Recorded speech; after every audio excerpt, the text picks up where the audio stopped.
الحمد لله نحمده ونستعينه ونستغفره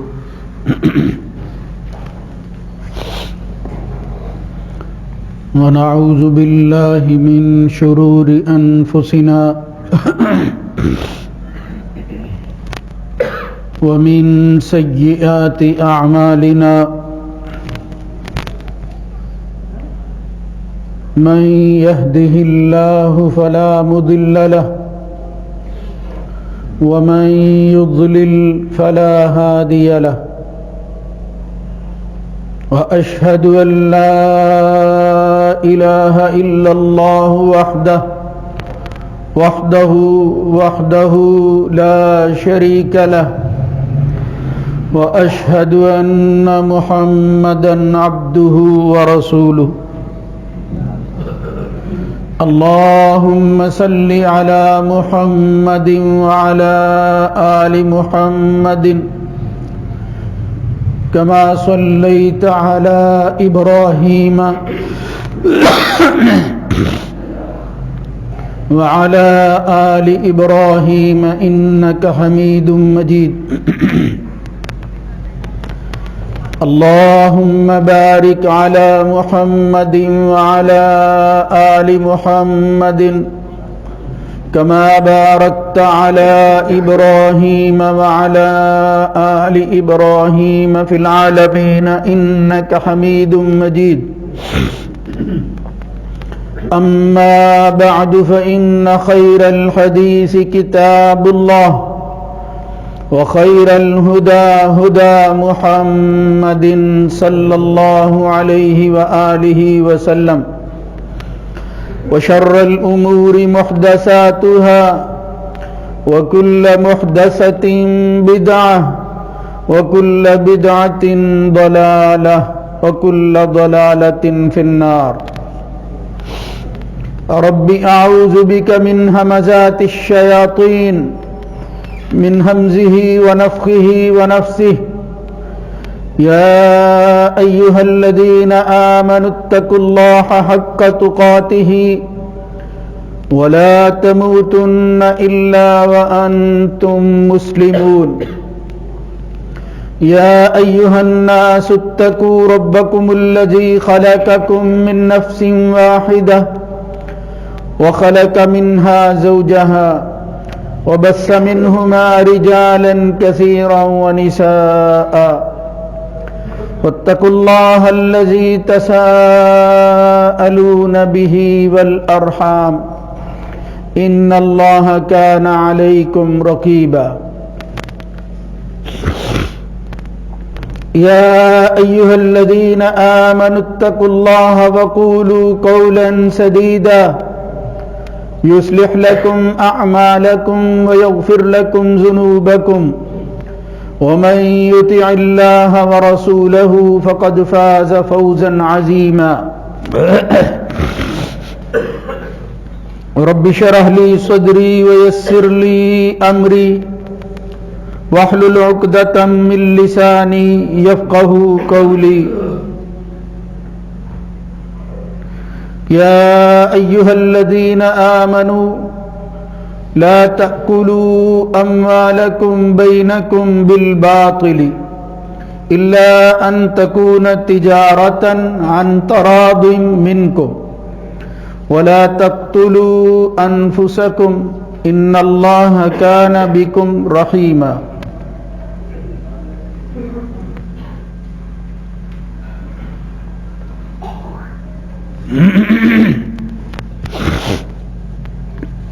اے ایمان والو، اپنے مال ایک دوسرے کے تبادلے کے ساتھ ناجائز طریقہ سے نہ کھاؤ، مگر ایسی تجارت کے ذریعے جس پر تم ایک دوسرے سے متفق ہو جاؤ، یعنی باہمی رضامندی سے، اور اپنی جانوں کو خود ہی قتل نہ کرو، بلا شبہ اللہ تعالیٰ تم پر بڑا ہی مہربان۔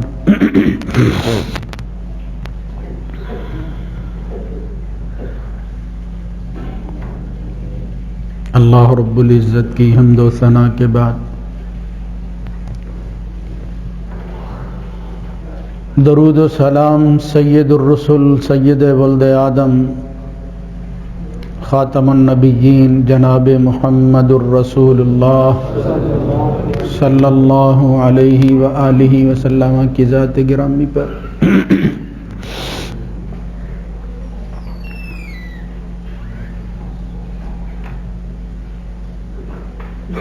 اللہ رب العزت نے انسان کی ضرورتوں اور اس کے مقاصد کو پورا کرنے کے لیے پورا انتظام کر رکھا ہے۔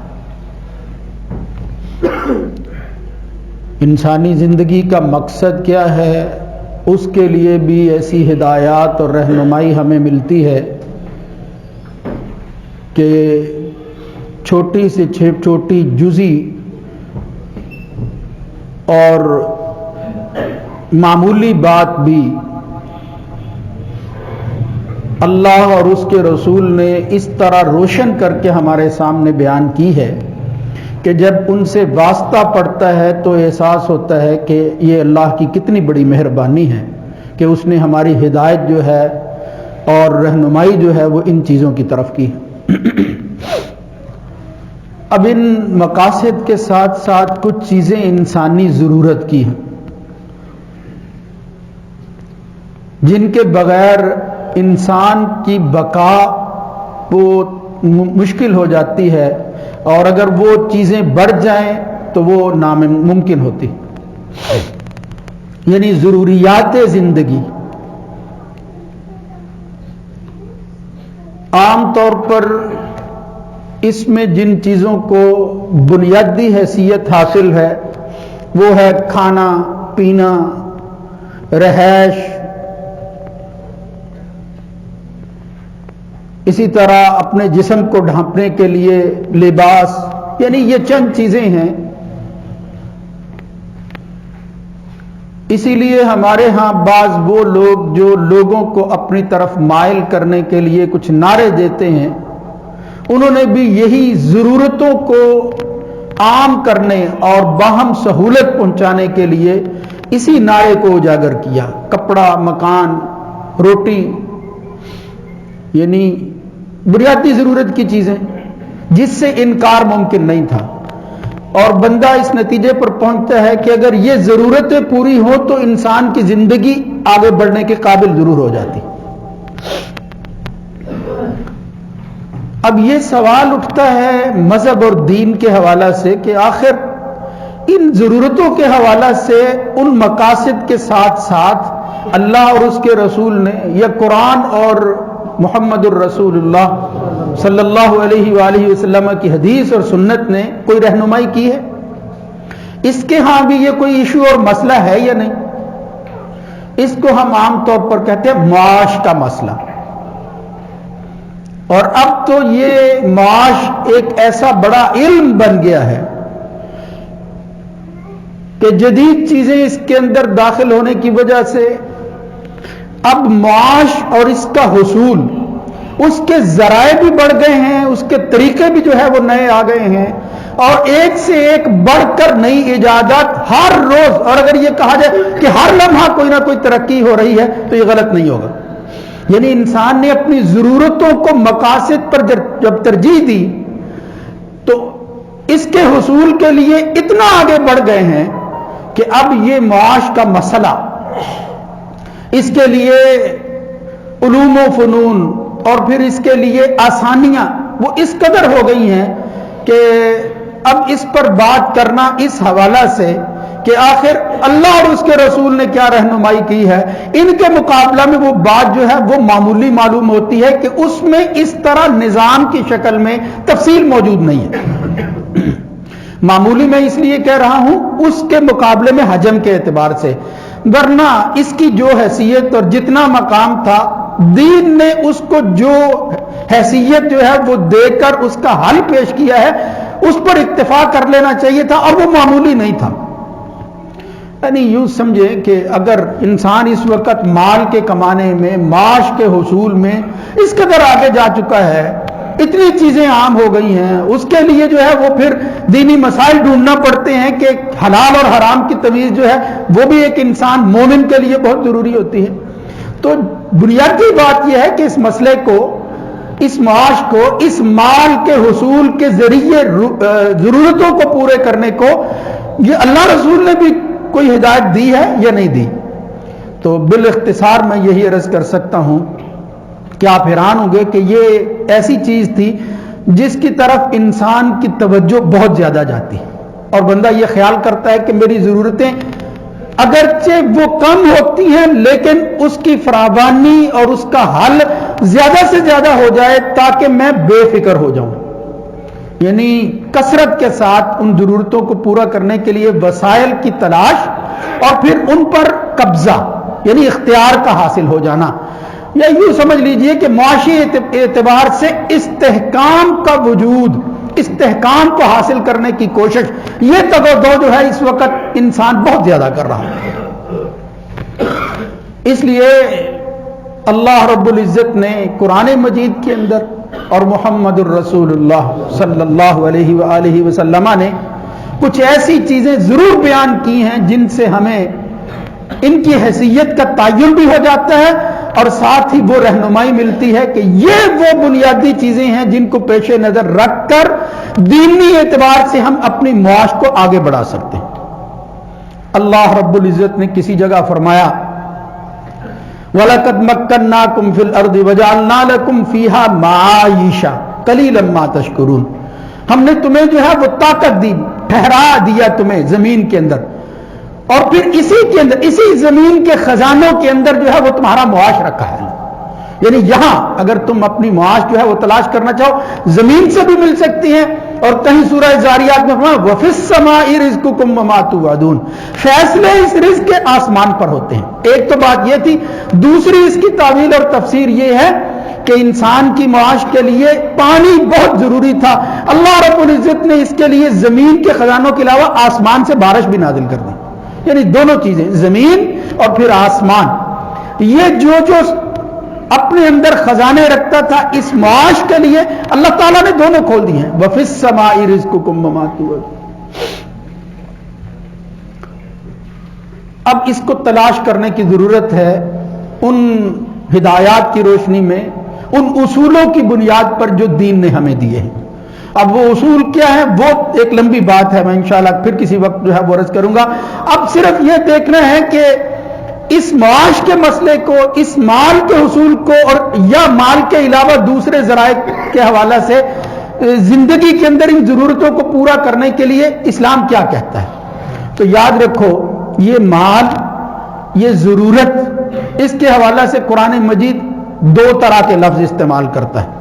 تاکہ انسان کو یہ احساس ہو کہ یہ کام کوئی برا کام نہیں ہے، یعنی دنیا سے بے رغبتی، وہ رہبانیت اختیار کر لینا، اس کا خاتمہ کیا اسلام نے۔ اسلام میں نہ پہلے جائز تھا نہ اب جائز ہے، لوگوں نے اپنی طرف سے خود ساختہ چیزیں ایجاد کر کے رہبانیت کو اختیار کیا اور دنیا چھوڑ دینا جو ہے اس کو نروان قرار دے دیا، کامیابی جو ہے وہ شمار کرنے لگے۔ اسلام یہ ہرگز تعلیم نہیں دیتا تھا۔ سوسائٹی، معاشرے کے اندر ایک دوسرے کے ساتھ مل کر رہنا اور اپنی ضرورتوں کو پورا کرنا، اس کی ترغیب دی ہے۔ تو اللہ رب العزت نے دو جو لفظ استعمال کیے ان میں سے ہے ایک خیر اور دوسرا فضل۔ آپ حیران ہوں گے کہ دیکھیں اللہ تعالیٰ نے اس مال کو کہیں خیر قرار دیا ہے اور کہیں فضل کہا ہے، یعنی کوئی بری چیز نہیں ہے۔ اس کو برا بنانے والے انسان کے اعمال ہوتے ہیں جو ان اصولوں کی خلاف ورزی کرتے ہوئے انسان جو ہے وہ اپناتا ہے اور پھر اس کی وجہ سے خرابیاں جنم لیتی ہیں، ورنہ اسلام دین کہتا ہے وَإِنَّهُ لِحُبِّ الْخَيْرِ لَشَدِيدٌ۔ یہ انسان جو لقنوط تھا، یہ ناشکرا ہو گیا، اس ضمن میں اس کی تفصیل اور تفسیر نہیں بیان کرتا، میں صرف یہ لفظ بتانا چاہتا ہوں کہ اللہ رب العزت نے یہ کہا وَإِنَّهُ لِحُبِّ الْخَيْرِ لَشَدِيدٌ، یہ خیر کی محبت کے اندر بڑا سخت ہے۔ تو یہاں خیر سے مراد کیا ہے؟ خیر سے مراد ہے مال، جس طرح دوسری جگہ فرمایا وَمَا تُنْفِقُوا مِنْ خَيْرٍ، اللہ جو خیر تمہیں عطا کر دیتا ہے اور تم اس کو خرچ کرتے ہو يُوَفَّى إِلَيْكُمْ وَأَنْتُمْ لَا تُظْلَمُونَ، وہ تمہیں کئی گنا بڑھا کر دیا جائے گا، پورے کا پورا دیا جائے گا، بدلے کے اندر اللہ بہت کچھ دے گا، اس کے بدلے کے اندر جو ہے وہ تمہیں اطمینان قلب نصیب ہوگا، کوئی زیادتی تم پر نہیں کی جائے گی۔ وما تنفقوا من خیر. اسی طرح اس خیر کے ساتھ ساتھ اللہ رب العزت نے کئی صورتوں میں، کہیں سورہ بقرہ کے اندر، کہیں سورہ مزمل کے اندر،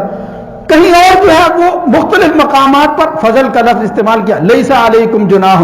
ان تبتغوا فضلا من ربکم. یعنی یہ اس وقت لوگ یہ کہتے تھے کہ حج جیسی بڑی عبادت، یہاں بھی لوگ جو ہے وہ مال کمانے کے لیے وقت نکال لیتے ہیں، اس کو اچھا نہیں سمجھا جاتا تھا. اللہ رب العزت نے اجازت دے دی کہ ان مناسک کو اپنی جگہ پر ادا کرنے کے بعد اگر تمہیں وقت ملتا ہے، ساری دنیا کے لوگ وہاں اکٹھے ہوتے ہیں اور تم آپس کے تبادلے کے بعد اگر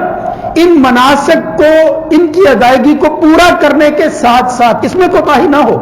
یہ اضافی چیز حاصل کر لو جس کو فضل کے لفظ سے تعبیر کیا، جس کا مطلب یہ ہے کہ یہ بونس ہے، ایک اضافی چیز ہے عبادت کے ساتھ ساتھ جو اللہ تعالیٰ کی طرف سے تمہیں عطا ہوتی ہے. یہ مہربانی ہے اس مالک کی. اس لیے فرمایا لیس علیکم جناح ان تبتغوا فضلا من ربکم، یہ فضل تمہارے رب نے دیا ہے. اور کہیں فرمایا وآخرون یضربون فی الارض یبتغون من فضل اللہ. سورہ مزمل میں جہاں نبی کریم صلی اللہ علیہ وسلم جو ہے وہ پہلے ابتدائی حکم آنے کے بعد آدھی آدھی رات، ثلث رات قیام میں گزارتے، حضور کے کچھ ساتھی بھی گزارتے. فرمایا اس پر دوام بڑا مشکل ہے، تم نے اور بھی کئی کام کرنے ہوتے ہیں. ان کاموں کو بیان کرتے ہوئے اللہ رب العزت نے جو ہے وہ خاص طور پر یہ کہا کچھ لوگ ایسے ہیں وآخرون یضربون فی الارض یبتغون من فضل اللہ، وہ زمین کے اندر سفر کرتے ہیں اور مقصود ان کا کیا ہوتا ہے؟ اللہ کے فضل کو تلاش کریں. کیا مطلب ہے؟ یعنی معاش اپنی ضرورت کو پورا کرنے کے لیے نکلیں، سفر کریں. وآخرون یقاتلون فی سبیل اللہ. آپ حیران ہوں گے، دیکھو اللہ کا کلام ہے کہ جہاد فی سبیل اللہ جیسا عمل اللہ نے اس کو بعد میں بیان کیا اور معاش کو پہلے ذکر کیا. وآخرون یضربون فی الارض یبتغون من فضل اللہ، یعنی اس کو کام شمار کیا ہے، اس کو جو ہے وہ کوئی اضافی چیز خیال نہیں کیا. نہیں، فرمایا اس کی بڑی اہمیت ہے، اور اس اہمیت کو اجاگر کرتے ہوئے قتال فی سبیل اللہ سے پہلے کہا وآخرون یضربون فی الارض یبتغون من فضل اللہ. کہیں سورہ جمعہ کے اندر فرمایا فإذا قضیت الصلاۃ فانتشروا فی الارض وابتغوا من فضل اللہ. یہ یہودیوں کی طرح اور پہلے لوگوں کے ہاں وہ یہ سمجھتے تھے جس طرح ہفتے کا دن مخصوص کر دیا گیا، کوئی اور کام کرنے کی اجازت نہیں تھی. امت مسلمہ پر اللہ تعالیٰ کا یہ احسان ہے. فرمایا فإذا قضیت الصلاۃ، یہ نماز تک کے لیے تھوڑا سا وقت ہے جس میں فرمایا اذا نودی للصلاۃ من یوم الجمعۃ فسعوا الی ذکر اللہ وذروا البیع، ذرا خرید و فروخت سے بھائی رک جاؤ. فإذا قضیت الصلاۃ فانتشروا فی الارض وابتغوا من فضل اللہ. یہاں بھی فرمایا پھر زمین میں پھیل جاؤ، اللہ کا فضل تلاش کرو. وہ پابندی ختم ہو گئی ہے. یہ اگرچہ مستحب ہے، یہ فرض ضروری نہیں ہے کہ ضرور تم جا کر کوئی نہ کوئی کام کرو. فرمایا اگر تم کرنا چاہتے ہو تو اللہ نے اس کو جائز ٹھہرایا ہے. نماز ادا تم نے کر لی ہے، جس طرح حضرت عراق ابن مالک کے بارے میں، صحابی رسول ہے رضی اللہ تعالیٰ عنہ، وہ کہا کرتے تھے جب نماز ادا کر لیتے اذا صلی الجمعۃ انصرف،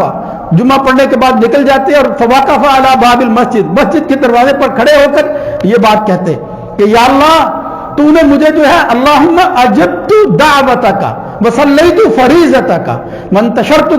وانتشرت کما امرتنی. یا اللہ میں نے تیرا فرض جو ہے وہ پورا کر لیا ہے، تو نے یہ حکم دیا تھا کہ آؤ میں آ گیا ہوں، تیری دعوت تیری پکار پر میں نے لبیک کہا ہے اور پھر جو ہے وہ فریضہ ادا کر لیا ہے، اور پھر تیرے ہی حکم کے مطابق اب نکل رہا ہوں، پھیل رہا ہوں زمین کے اندر. پھر کیا کر فرزقنی فی الخیر، اے اللہ مجھے وہ جو خیر ہے، وہ جو فضل ہے وہ عطا فرما دے. وانت خیر الرازقین، اس لیے کہ یہ رزق دینے والوں میں سب سے بہترین رزق کوئی دے سکتا ہے تو وہ صرف تیری ذات ہے، میں تیرے فضل کا متلاشی ہوں. دعا کرتے تھے وہ حضرت عراق ابن مالک. اس سے معلوم ہوتا ہے کہ نبی کریم صلی اللہ علیہ وسلم کی تربیت کے اندر بھی یہ چیز شامل نہیں تھی کہ تم نے اس سے جو ہے وہ بالکل دور رہنا ہے، اس کی طرف توجہ نہیں کرنی، مل جائے تو ٹھیک ہے، نہ مل جائے تو کوئی نہیں. اس کو باقاعدہ ایک مسئلہ سمجھ کر کہ اگر اس میں غفلت کرو گے تم خدا کے ہاں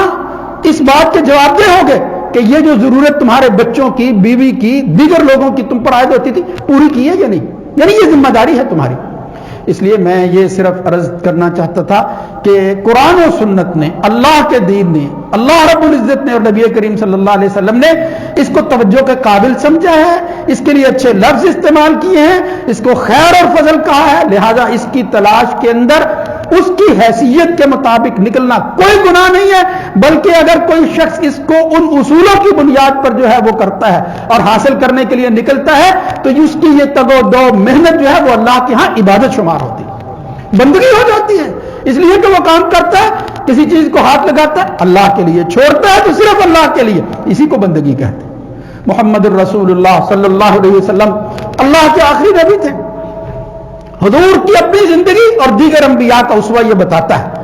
کہ ان کے ہاں محنت کرنا، محنت کے ذریعے مال کمانا اور پھر اس محنت کے لیے ترغیب دلانا ہر پیغمبر کے ساتھ یہ معاملہ رہا ہے اور اللہ حکم دیتا رہا ہے۔ کہیں داؤد علیہ السلام سے کہا وَلَقَدْ آتَيْنَا دَاوُودَ مِنَّا فَضْلًا يَا جِبَالُ أَوِّبِي مَعَهُ وَالطَّيْرَ وَأَلَنَّا لَهُ الْحَدِيدَ، لوہے کو نرم کر دیا تھا، کس لیے؟ بھئی کام کرو، محنت کرو، ضرورتوں کو پورا کرو، ان اعمل سابغات وقدر فی السرد واعملوا صالحا انی بما تعملون بصیر، یعنی انسان کے صالح اعمال میں بھی آسانی اور سہولت ہو جاتی ہے جب معاش کا مسئلہ حل ہو، ورنہ مسائل پیدا ہوتے ہیں، دھیان اسی طرف رہتا ہے۔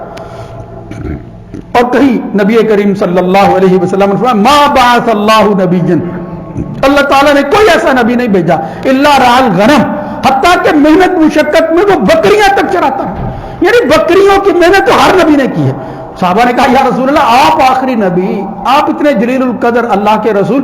قالوا انت یا رسول اللہ، آپ نے بھی کہا، قال نعم، ہاں میں نے بھی یہ کام کیا، كنت ارعى الغنم لاهل مکہ علی قرارید، چند قرارید کے بدلہ کے اندر اہل مکہ کی بکریاں میں چرایا کرتا تھا، یعنی یہ محنت کرتا تھا میں۔ رسول اللہ صلی اللہ علیہ وسلم کی یہ حدیث، اس طرح کے بے شمار اور اقوال، اگرچہ میں یہاں چلیں بات آ گئی ہے تو عرض کر دوں کہ اس کی فضیلت کے حوالے سے ایک روایت بیان کی جاتی ہے کہ تاجر صدیق اور امین ہو تو وہ نبیوں، صدیقوں اور شہداء کے ساتھ ہوگا، یہ اللہ کے رسول کی بات ثابت نہیں ہے، یعنی اس کے علاوہ جو ثابت شدہ اعمال ہیں ان کو بھی انسان اختیار کرے۔ اس کی فضیلت کے لیے ضروری ہے کہ وہ بات جو اللہ کے رسول نے کہی نہیں ہے، یہ ثابت نہیں ہوتی، اس کو انسان بیان کرتا ہے، تو یہ طریقہ جو ہے وہ ٹھیک نہیں ہے۔ محمد الرسول اللہ صلی اللہ علیہ وآلہ وسلم نے صحیح احادیث کے اندر بھی اس کے مقام کو متعین کیا ہے اور اس کی طرف لوگوں کو راغب کیا ہے۔ وہ کوشش کرتے تھے کہ اللہ کے رسول صلی اللہ علیہ وسلم کے ان فرامین پر عمل کیا جائے۔ صرف میں آخری بات کر کے ختم کرتا ہوں کہ جب حضور مکہ چھوڑ کر مدینہ گئے ہیں تو صحیح بخاری کے اندر آتا ہے کہ اس میں ایک شخص تھے جناب عبد الرحمن ابن عوف رضی اللہ تعالیٰ عنہ، اللہ تعالیٰ نے ان کو بہت نوازا تھا بعد کی زندگی کے اندر، لیکن جب وہ مکہ چھوڑ کر گئے ہیں نہاتے تھے، کوئی چیز ہاتھ میں نہیں تھی، بالکل تنہا، وہی اپنا جسم تھا اور پھر ضرورت کی چیزیں وہی جو ساتھ لے جا سکتا ہے معمولی سی تھی۔ وہاں جا کر حضرت انس کہتے ہیں آخر نبی صلی اللہ علیہ وسلم بینہ و بین سعد ابن ربیع الانصاری، رسول اللہ صلی اللہ علیہ وسلم نے عبد الرحمن ابن عوف کو مواخات کے اندر جوڑ دیا سعد بن ربیع کے ساتھ، یہ وہ صحابی تھے وکان سعد زاغنا، اللہ تعالیٰ نے ان کو سعد بن ربیع کو بڑا مال دے رکھا تھا، قربان جائیں ان اصحاب پر۔ دیکھو معمول غیر آدمی ہے، کوئی خونی رشتہ نہیں ہے، دین کا رشتہ، دین کا تعلق، بھائی بنا دیا اللہ کے رسول نے۔ سعد بن ربیع جو ہے وہ یہ نہیں کہتے کہ یہ بوجھ میرے اوپر کیسے آ گیا، جس طرح امیر آدمی عام طور پر کہتا ہے، یہ ہر وقت مانگتے ہی رہتے ہیں میں کس کس کو دوں، نہیں، جب بھائی بنایا کیا الفاظ ادا کیے، صحیح بخاری کے اندر آتا ہے کہ سعد بن ربیع حضرت عبد الرحمن ابن عوف سے کہتے ہیں اقاسمک مالی نصفین، میرے بھائی اب تو میرا بھائی بن گیا ہے، اللہ کے رسول نے کہا ہے میں اپنے مال کو دو حصوں میں تقسیم کرتا ہوں، ایک تو لے لے ایک میں اپنے پاس رکھوں۔ وہ غنی آدمی بھی کہتا تھا، مالدار آدمی یہ کہتا آدھا تو لے لے تو میرا بھائی ہے، اور آگے جو بات کہی میں ازوجو کا، میری اگر دو بیویاں ہیں ایک کو طلاق دے دیتا ہوں تو ان سے شادی کر لے۔ کتنا بڑا حوصلہ تھا ان کا، کیا بات کرتی سعد بن ربیع نے، یہ ایمان کی وجہ سے جو ہے وہ جذبہ پیدا ہوتا ہے۔ خیر میں عرض یہ کرنا چاہتا تھا کہ نبی کریم صلی اللہ علیہ وسلم کے صحابی کو جب سعد بن ربیع نے کہا تو وہ کوئی ہماری طرح کا ہوتا، کہتا ٹھیک ہے مال مل رہا ہے چھوڑنے کی کیا ضرورت ہے، لیکن انہوں نے یہ نہیں کہا، انہوں نے کہا میرے نبی نے جو میری تربیت کی ہے وہ یہ نہیں ہے کہ کسی کے مال پر نظر رکھو، اس کو چرانے کی کوشش کرو، ہتھیانے کی کوشش کرو جائز ناجائز طریقہ سے، اس کو جو ہے وہ پھنساؤ اپنی باتوں کے اندر، برگلا کر اس کا مال ہڑپ کر دو، نہیں، فرمایا یہ تو پیشکش کر رہا ہے بارک اللہ لک فی اہلک و مالک، اللہ تیرے اہل و مال کے اندر برکت کرے، دلونی علی السوق، مجھے ذرا بازار کا راستہ بتا دو، میں محنت کرنا چاہتا ہوں، دلونی علی السوق، میری رہنمائی کرو، میں بازار اور منڈی میں نکلوں گا، رسول اللہ صلی اللہ علیہ وسلم کے صحابی کہتے ہیں چند دنوں کے بعد وہ حضور کی مجلس میں آیا، جسم لباس پر جو ہے وہ کچھ نشان تھے، ایسے نشان جو خاص موقع پر ہی لگتے ہیں۔ رسول اللہ صلی اللہ علیہ وسلم نے کہا یہ نشان کیسے ہیں عبد الرحمن؟ کہا اللہ کے رسول، اللہ نے جو ہے وہ مہربانی کر دی ہے، میں محنت کرتا ہوں اور اب میں نے شادی کر لی ہے، اللہ نے مال بھی دے دیا، شادی بھی ہو گئی۔ پھر رسول اللہ صلی اللہ علیہ وسلم نے برکت کی، دعا کی اس کے لیے، اور پھر کہا اولم ولو بشاتن، اللہ کے بندے پھر ولیمہ بھی کر، ایک بکری ہی کا کیوں نہ ہو۔ اور پھر کہتے ہیں، یہ صحیح بخاری کے علاوہ آتا ہے کہ عبد الرحمن ابن عوف کو اللہ تعالیٰ نے اتنا مال دیا، ایک وقت آیا ایسا آیا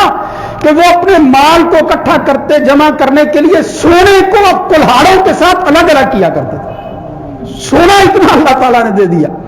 یہ جب آدمی محنت کرتا ہے، اخلاص کے ساتھ کرتا ہے، صرف نگاہ اللہ پر ہوتی ہے تو برکت اس طرح نازل ہوتی ہے۔ اس لیے میرے بھائیوں صرف یہ عرض کرنا تھا کہ ان اصولوں کے علاوہ اس معاش کے مسئلے کو جو اہمیت اور فوقیت دی ہے، جس قدر اس کو فوقیت دینی چاہیے تھی، وہ اللہ کے رسول نے دی ہے۔ محمد الرسول اللہ صلی اللہ علیہ وسلم نے جو قرآن ہمیں پیش کیا ہے، اللہ کی جو کتاب تھی اس نے دیا ہے، لہذا انہی سے رہنمائی حاصل کر کے جتنا جو مقام اس کے حوالے سے ہمیں ملتا ہے، ہمیں اپنی اس ذمہ داری کو پورا کرتے ہوئے پھر ان ہدایات پر عمل کرنا چاہیے، اور اس کی روشنی کے اندر اس معاش کو، ان ضرورتوں کو پورا کرنے کے لیے باہر نکلنا چاہیے۔ اللہ رب العزت جو ہے وہ پھر انسان کی زندگی کو ایمان والی زندگی میں تبدیل فرماتا ہے۔ اور میں بھی دعا کرتا ہوں، آپ بھی کریں کہ یا اللہ محنت کی توفیق دے، لیکن اس محنت کے اندر برکت نازل کرنا یہ تیرا کام ہے، اور تجھ ہی سے میں مانگتا ہوں۔ اقول قولی ھذا استغفر اللہ لی ولکم۔